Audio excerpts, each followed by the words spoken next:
Vyjadrite sa, či trváte na písomne podanom návrhu v takej podobe, ako bol doručený súdu. Áno, trvám. Ja sa nemienim s detským schovaním niekde po pivniciach. Kojenie nie je art, aby som sa za to hanbila. Ďakujem, posadte sa. Miladu poznajú jej kolegovia ako uzavretú ženskú, ktorej sa ústa nezastavia ani na chvíľu. Všetci sa nádejali, že ju materská zmení.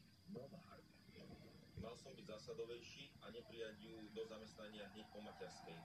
Teraz by som sa nebol dočkal, že mám povláčiť po súdoch. Pánom som sa teraz v podstate vyprosil. Váš postoj k podanému návrhu je aký? Ja s návrhom nesúhlasím, tu nejde o kojenie, tu ide o spôsob kojenia. Ďakujem, posadte sa tiež. Evelyn žije usporiadaným konzervatívnym rodinným životom. Jedni ho považujú za sutára, iní za zásadového človeka.